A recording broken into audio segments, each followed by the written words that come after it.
Hello mga master, Dilos to Lord po at welcome po sa aking vlog. Sa video na ito mga master, ang aking share sa inyo ay kung paano magtahi ng blouse ng Deputy Teachers Uniform 2025 mga master.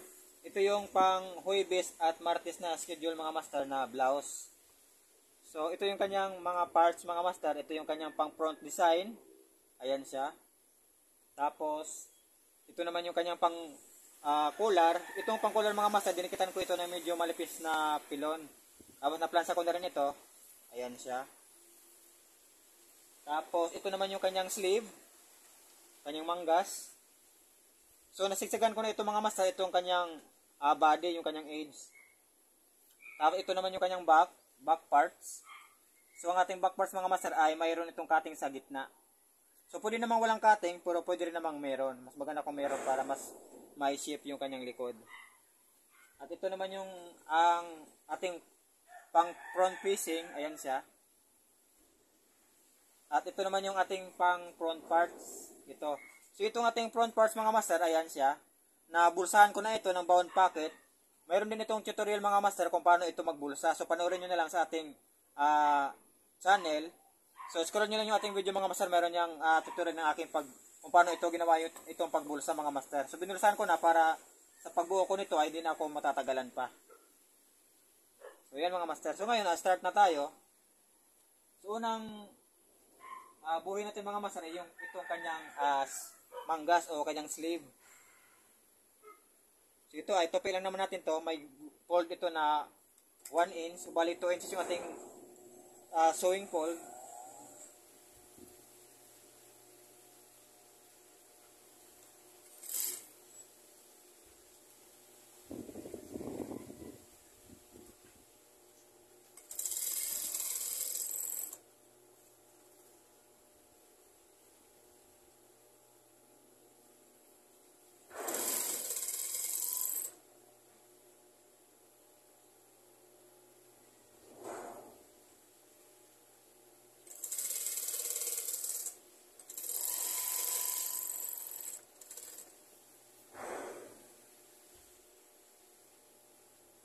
Kung mag-start kayo muna yung mga masalagan yung i-check yung ilalim bago kayo mag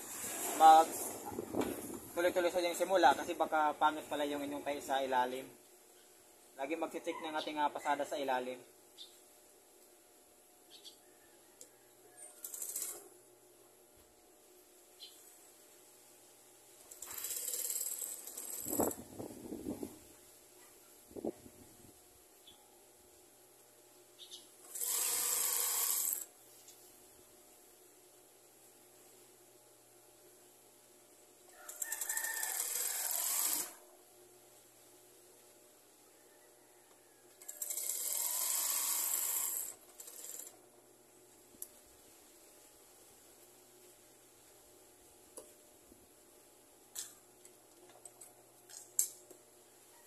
Ito, buuin na natin ating sleeve.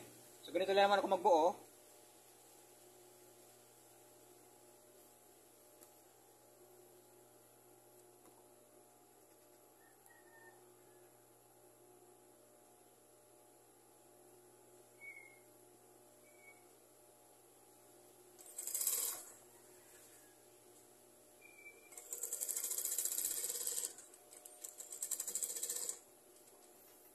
Ito mga masa, pagkatapos itong isa, dugtong naman natin itong isa para ipantay natin ito dito sa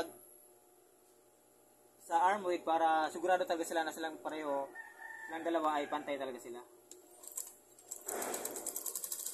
Pantay lang natin dito.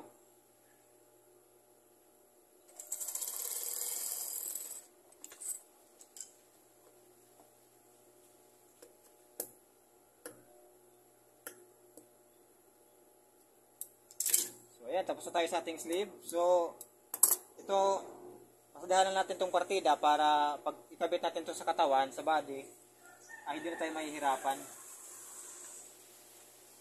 Pwede naman natin pansahin ito, pwede naman ipasada na lang para mas madali.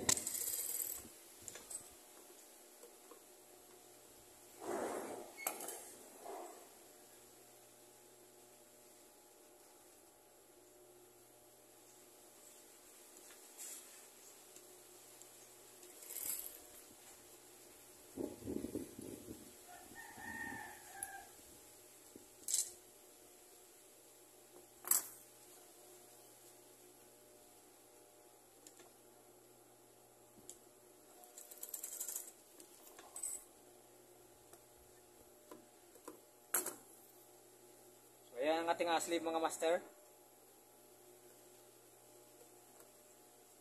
So ready to attach na to sa ating body kapag matapos na yung ating body mga master.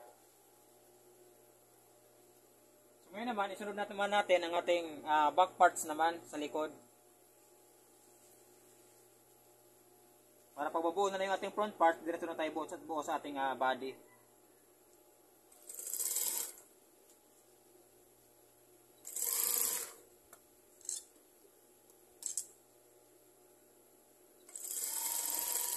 So, ang pattern making pala ito mga master, meron din itong pattern making tutorial. Hanapin nyo lang sa aking YouTube channel sa playlist para madali nyo mahanap o makita.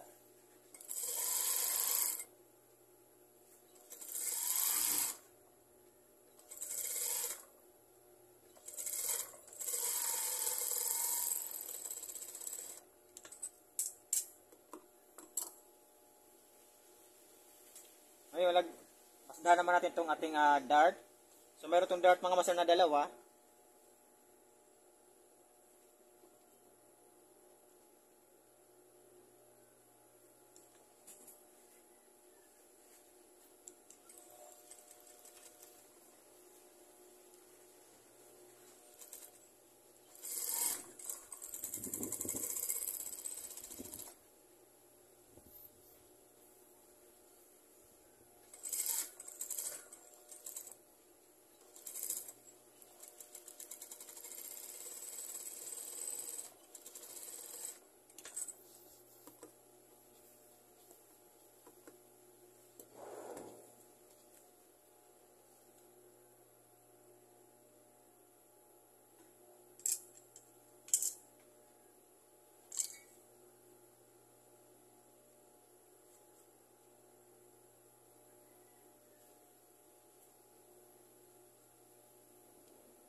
Ito na ating back mga master. Ayan siya. So ngayon, buuhin naman natin ang ating front parts. So unang buuhin natin mga master, itong bandang tawag ito, kanan. So itong kanan mga master, mayroon itong front design. So bago natin buuhin, ikabit itong ating front facing. Ikabit muna natin yung kanyang front design. So ito siya. Ayan. So meron itong guhit dito sa kabila. Iguhit natin sa front side para doon yung magiging guide natin sa ating design sa harap.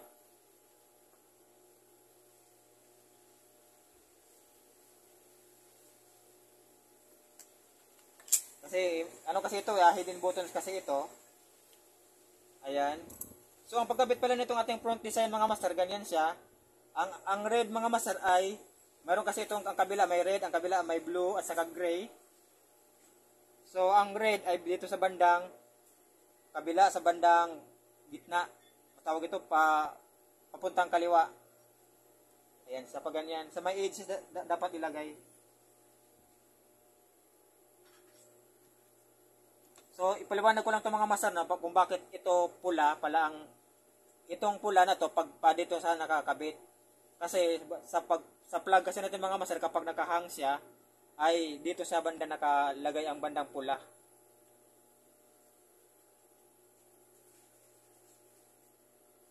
So ngayon, ipasada na natin. So dito lang natin ipasada sa may guhit. Sa gilid ng guhit, tapos papasok dito sa bandang kanan. Bali ito, iyan natin sa guhit, ipantay natin sa guhit.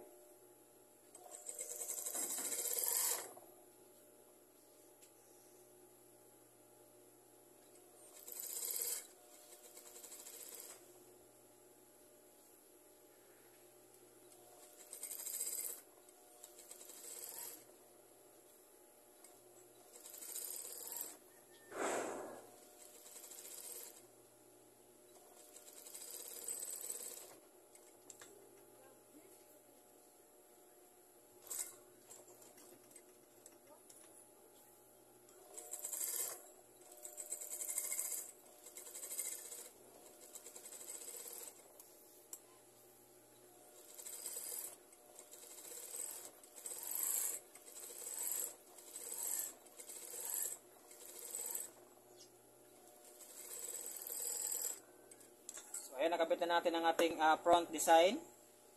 Itong sobra, putulan na natin to. Wala na yan. Ngayon, saka naman natin ikabit itong ating front facing. Ito siya. Ayan. Bali tayo sa kabila yun. So, ito yung ating front facing, ganyan.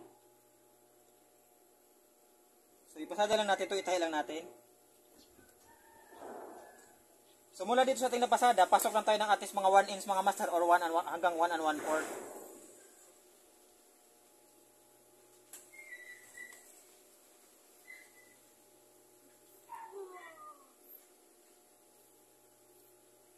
So, dito tayo mag-start muna. Ito kasi yung ating ito yung ating tawag ito. Laylayan. Ito naman yung guhit natin sa ating pinasadahan.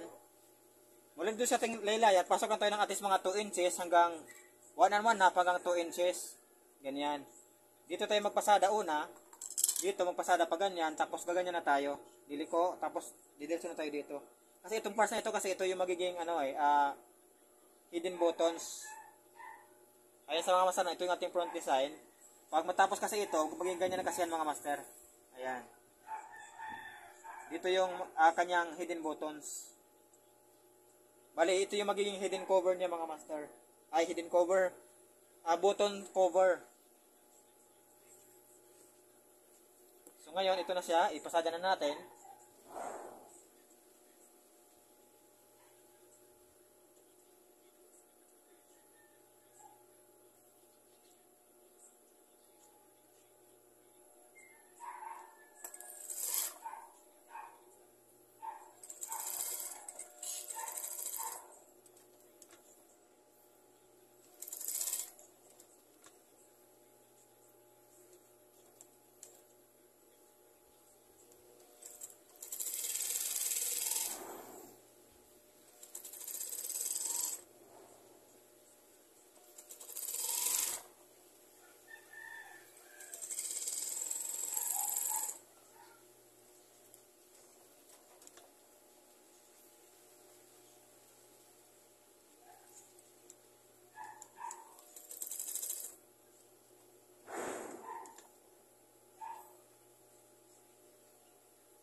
Tapos dito mga master sa may bandang lagay ng collar, hanggang dito lang tayo sa Sukat lang tayo dito, depende na sa inyo kung 1 inch, 1 and 1/4 hanggang 1 and 1/2 yan sa mga master.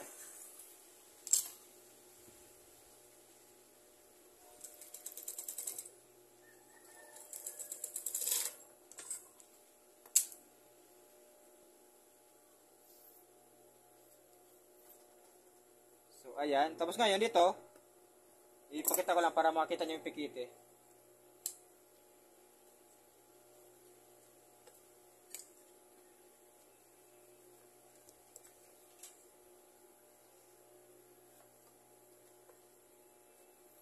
So yan, ginuwitan ko na sa mga master para makita nyo yung ating ipipikite mamaya. So ayan. So ito mga master, ito, pikitihan natin to dito at pinakadulo ng ating tahi. Ayan. Tapos ito rin, pikitihan din natin to sa pinakadulo ng ating tahi sa kanto. Ayan. Tapos saka tayo magbawas ng sewing allowance para wala yung kapal.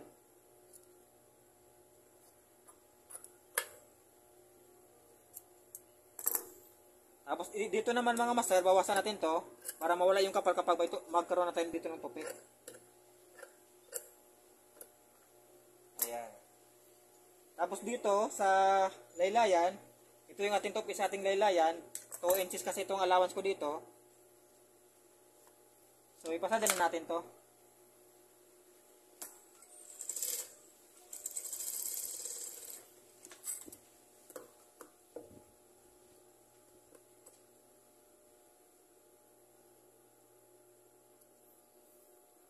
At pagkatapos, itong ating tupi sa laylayan, may tupi nga dito. Tupian ko lang to ng preparation para tupi sa laylayan mamaya.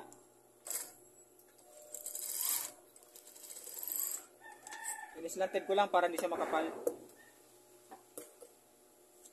So So ngayon, pwede natin itong baliktarin mga master. So ganyan na pagbaliktad natin.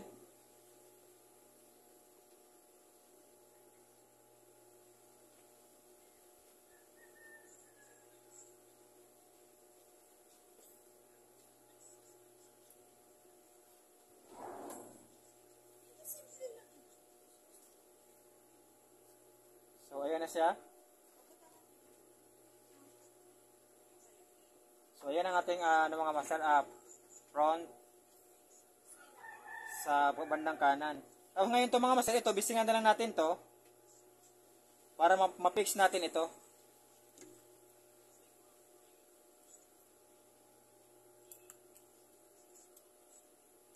Ayan. So kapag i-bisingan natin to mga master, itong pinaka-edge niya, kailangan ito talaga yung pinaka-edge ng ating front design.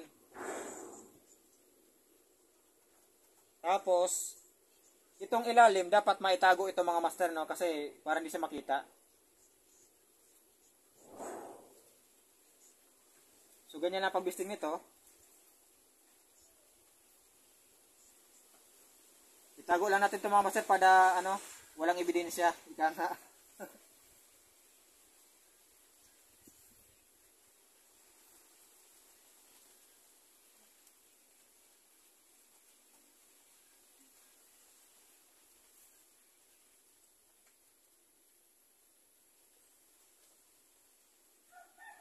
Kahit mga 1.8 lang ang pasok or mga 1.16 pwede naman na.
So yan ang ating front design mga master sa ating blouse. Ngayon, magpasada tayo dito. Mula dito at least mga 1 1/4 ang lapad nito or 1 inch. Ayan. So mula dito tayo mag-start magpasada mula sa ating itong kanto na ito, itong angle na ito, dito tayo mag-start magpasada. Hanggang sa baba na yun mga master sa laylayan.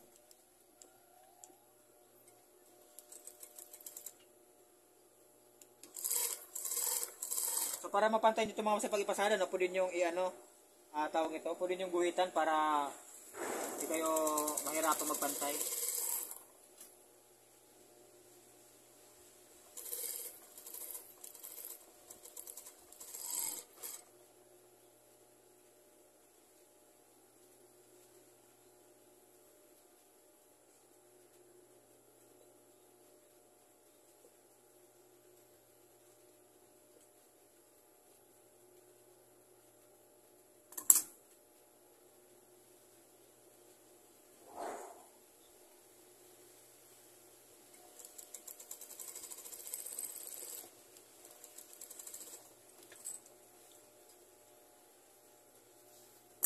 So ayan ang ating front mga master, ating front design.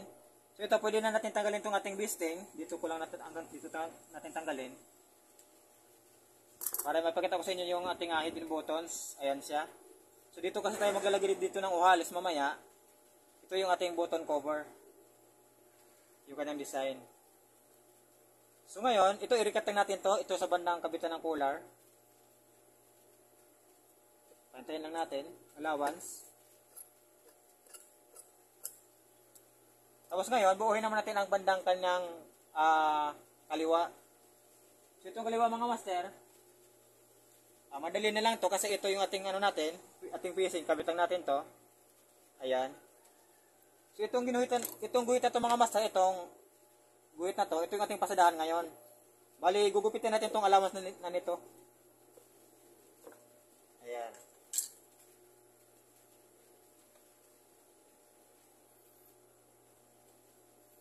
Ano ito no, sa bandang kaliwa na ito.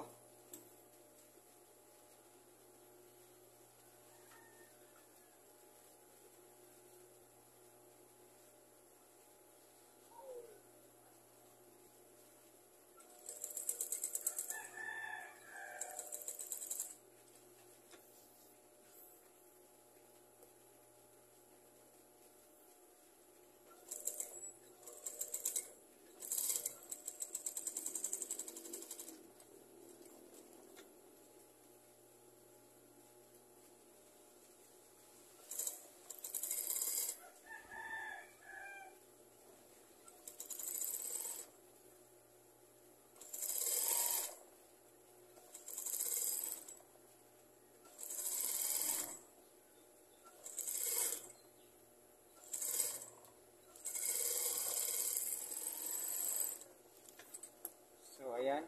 Tapos ngayon mga master, itong allowance na to, malaki. Bawasan natin ito, gawin na natin itong almost 3/8 na lang.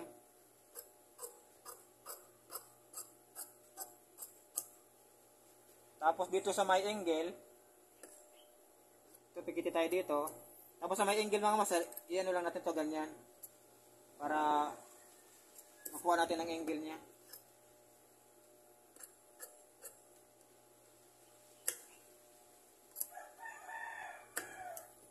Ganyan lang pagkuha ng mga masa ng angle niya para makuha natin yung kanto. Tapos ngayon, ito mag-top stitch tayo dito ng 1/16. So dito tayo mag-start.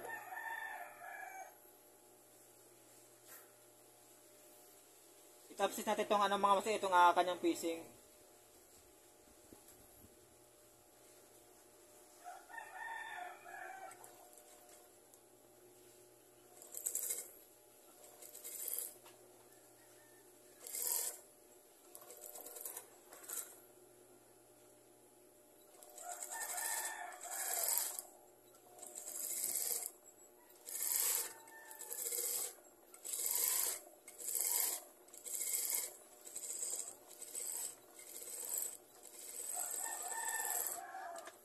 Ayan.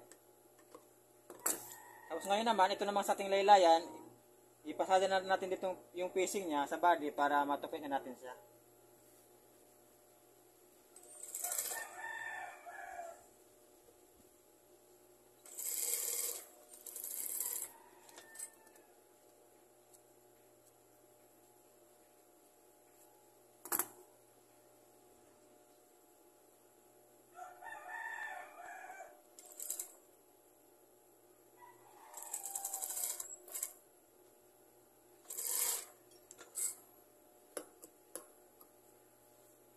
So yan mga master, tinupian ko na yan mga master, preparation yan para pagtupi sa laylayan mamaya.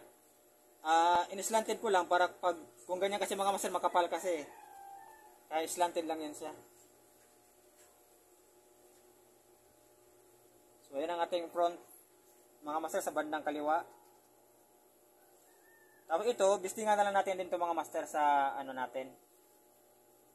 Yung kanyang gilid.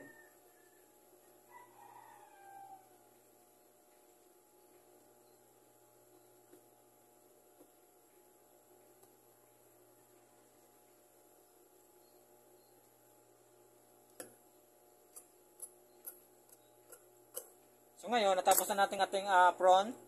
Ayan na siya mga master. So pag suot yan, nakaganyan sa mga master, nakapatong yan, ganyan. Ayan siya. So ngayon, ikabit naman natin yung ating, mag-assemble na tayo ng ating body. Ito yung back parts natin mga master, ayan siya. So ikabitin natin itong ating front parts. Ito yung isa. Dito yung sa side. Dito naman yung sa shoulder. O ganyan.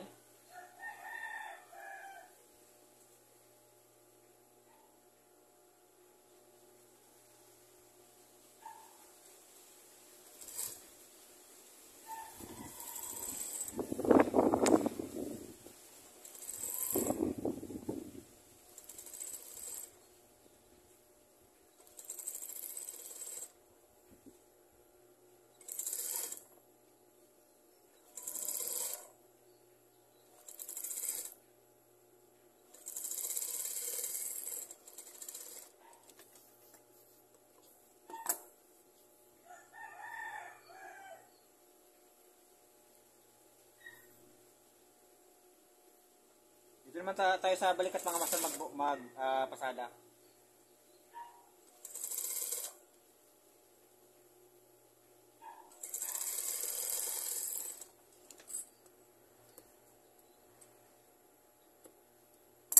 Tapos ito, partidahin lang natin, tapos saka natin ipasada itong kanyang facing.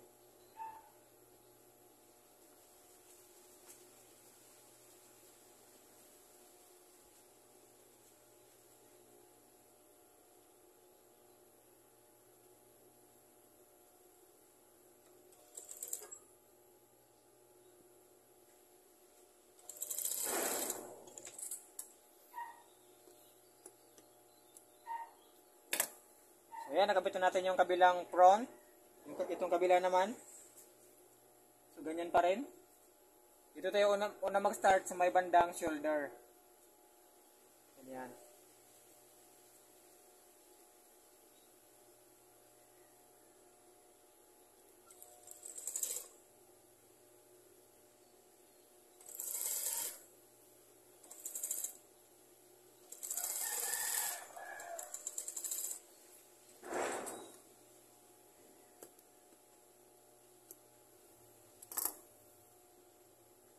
Ganun pa rin itong facing mga master, ikabit natin to. Ipasada natin sa katawan.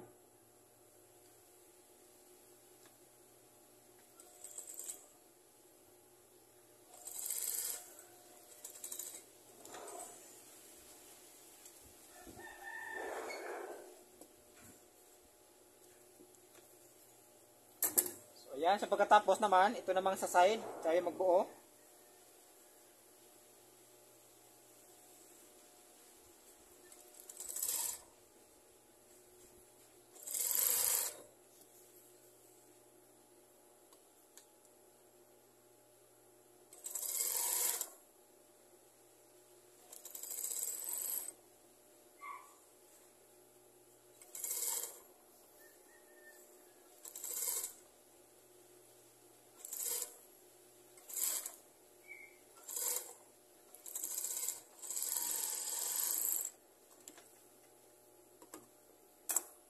So ayan ang ating blouse mga master, nabuo na.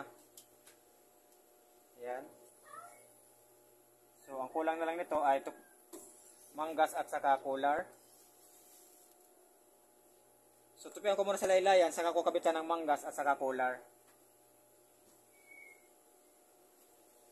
Para malinis na.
ayan. Buo ng ating blouse. Sabay, nabuo naman may pasada na sa laylayan. Ngayon, kakabitan ko na ito ng manggas sa kabila, tapos kakabitan naman ng collar. So, ganito lang naman ako magkabit ng manggas. Ito yung ating body. Ito yung ating sleeve. Ayan. So, tapatan natin itong ating front sleeve.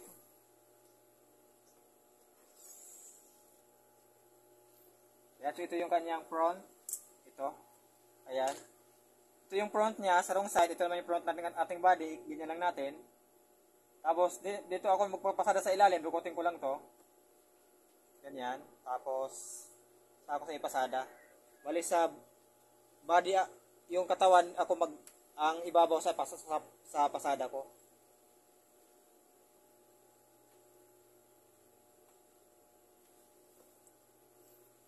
Bali, yung ilalim natin mga master, yun yung kanyang sleeve. Yung ibabaw natin, ito yung kanyang body. Sa pagpasada nito.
So, ayan, nakabit na natin ang sleeve mga master.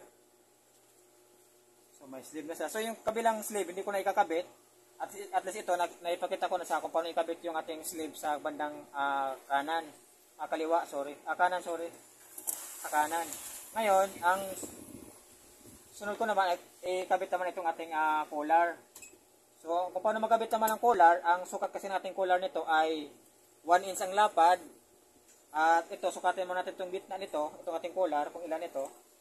So, ang sukat ko yata nito ay 7 and 1/4. Ayan, 7 and 1/4. So, bali 14 and 1/2.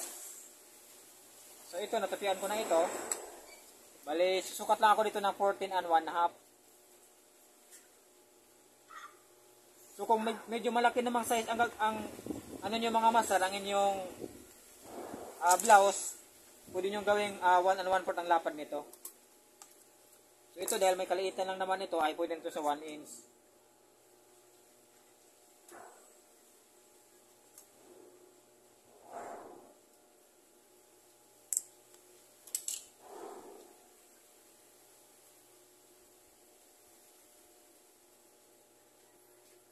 Parang ano na ito mga master, ang ano to, parang waistband lang to ng pangbabae na pantalon.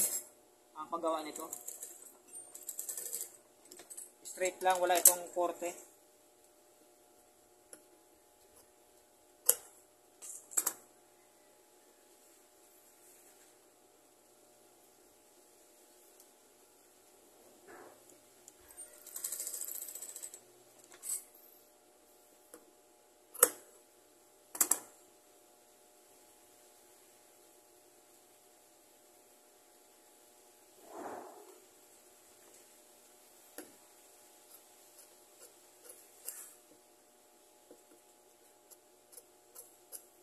maglagay tayo ng swing allowance natin sa mga 3/8.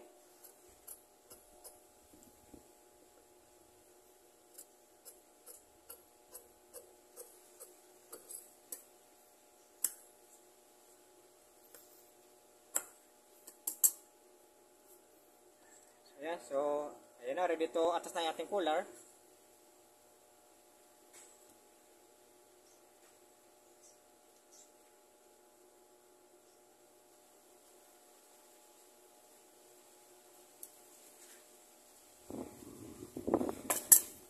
So, yan na nating cooler mga master. Ayan siya. So, ngayon, kabit na natin. Dito natin i-tack muna natin sa mga master, sa kabila. Kabilang dulo.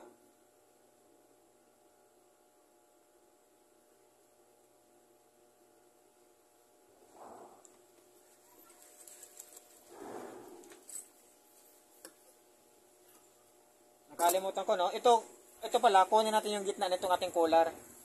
Para dito natin sentro yung ating cooler sa center back.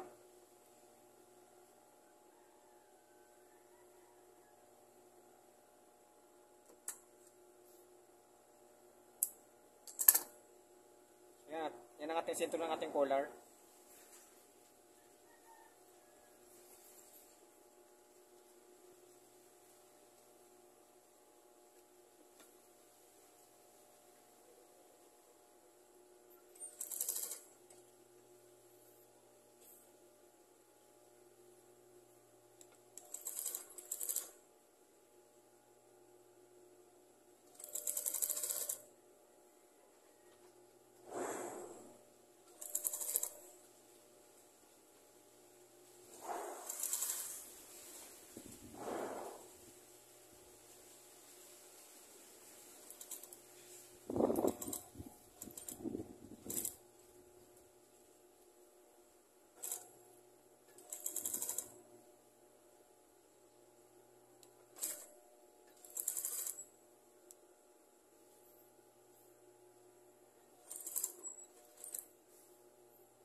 Ayan na. So, pasada natin dito sa ibabaw mga master. Ganyan.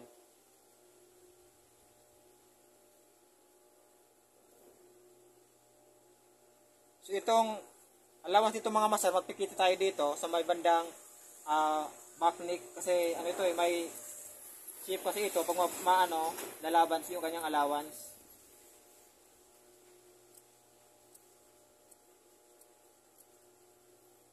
Ayan.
ito na mga master, tapos na po ang ating blouse na pang DP Teachers Uniform 2025.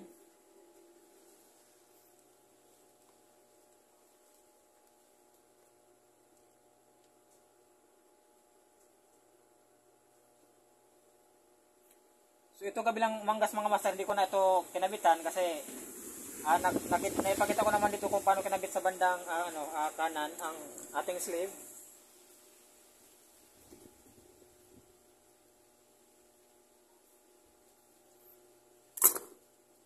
So yun mga master, hanggang dito lang po ang ating video. Maraming salamat po sa panonood at God bless po sa ating lahat mga master.